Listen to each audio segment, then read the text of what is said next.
become wedded to that process, because that process have brought them to power. They have a stake in maintaining it. As far as the economic policy is concerned, it forces you in the direction of defining what is it you want for the country.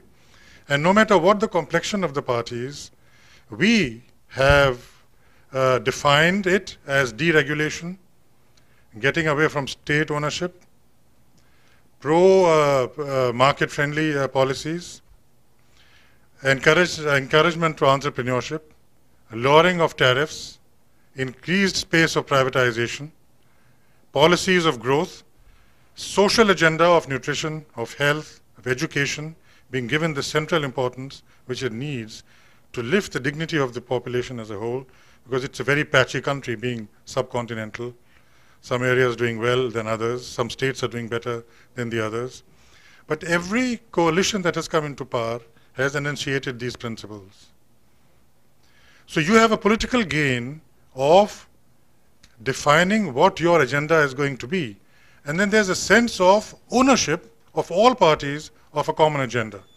So coalition politics in India has had this remarkable effect.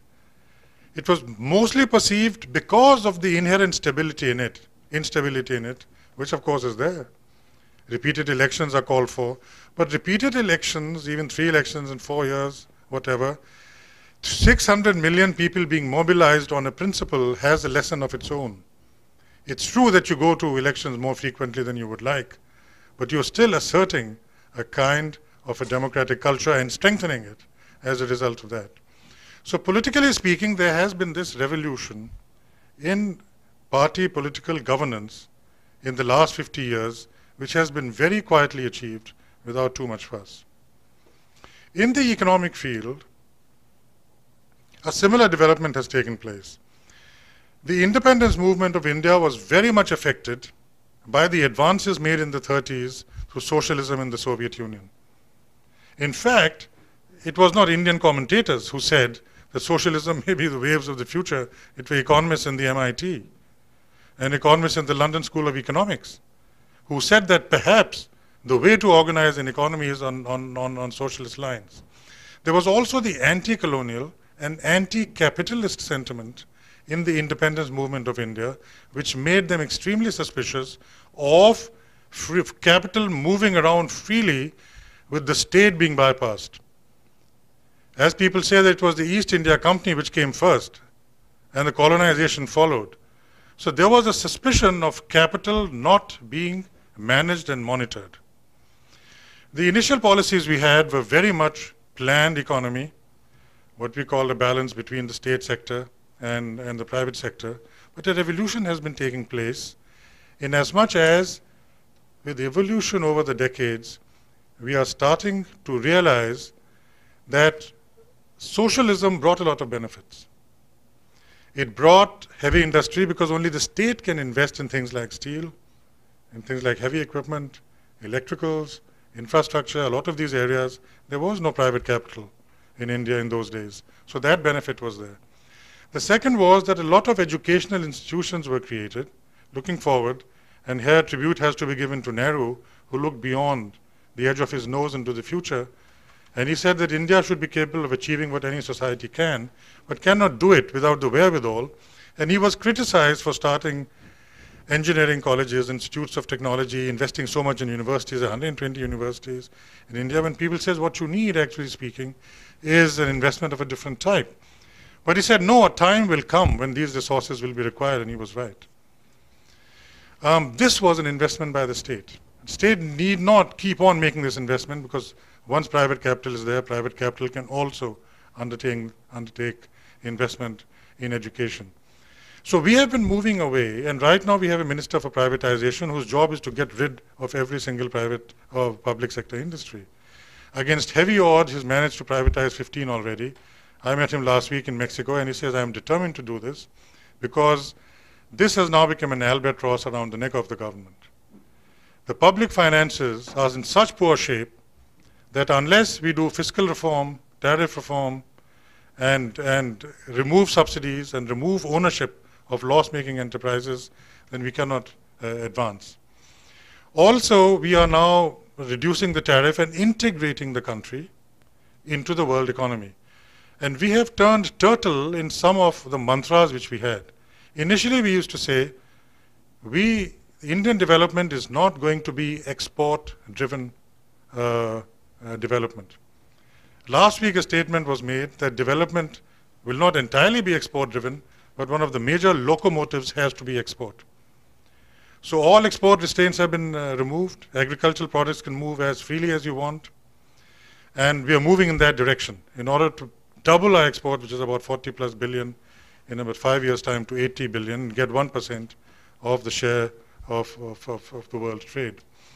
This has also been done relatively quietly for a country of the size of India to move from socialist planned principles into a free market economy where you have made such remarkable departures over the last few years, incrementally, instead of having a big bang, doing it bit by bit as politics is able to absorb. Many of the things still cannot be absorbed. Labor law, for instance, meets with a lot of resistance. Some things are being tried out, that hire and fire up to 1,000 employees, this is still being tried out. Some sectors like banking and some others, process will have to be slower. Subsidies in key areas like oil and petroleum, a decision was taken 2 days ago to edge it out in 4 years' time, except for kerosene, which is what they call a poor man's fuel, and some of these.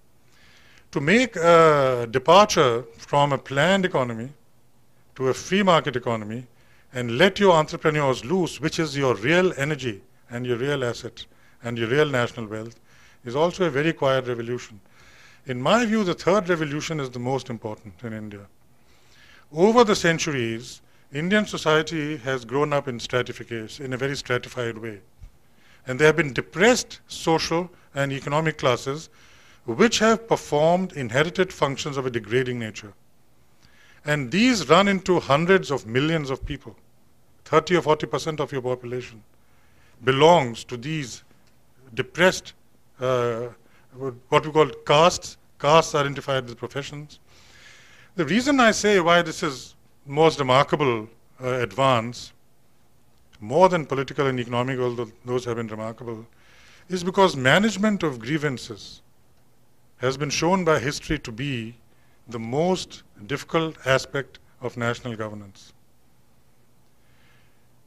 One does not have the imagination and ideas to handle it. The pressure which is created by grievances is such that the political process does not have the time. And there are all kinds of emergencies in many societies as a result of the inability to manage these grievances. And imagine the magnitude of this grievance which I have just described. This also has seen an enormous turnaround, because now in India you find the same classes which had no hope of economic advancement, of administrative advancement, certainly political control. We find advances in all of these areas, and many of them now govern huge states of states of magnitude of large countries. In all of the three areas which I have mentioned, if you look at the glass half full or half empty, people who are at the receiving end will say it is mostly empty. But if you look objectively in historical terms, you'll see that it is filling up, and filling up in a very impressive manner. I regard this as a triple revolution in India, which has taken place with the soundtrack turned off, because you haven't heard it. But it is nevertheless a revolution. And to have achieved this in 50 years is an enormous achievement. I would not like to gainsay the fact that this is still work in progress. One cannot by any means say that you have reached a plateau of stability from which, like a game of snakes and ladders, you cannot slip back once again and find yourself in a great disarray. In each of these, if time permitted, I could set out the agenda, unfulfilled agenda, before us. The countrymen know it. The press every day lambasts government and other movements in this respect. But I think that, making allowance for the fact that very, very self-critical people, I think one can say that in 50 years' time, this is a cause for hope.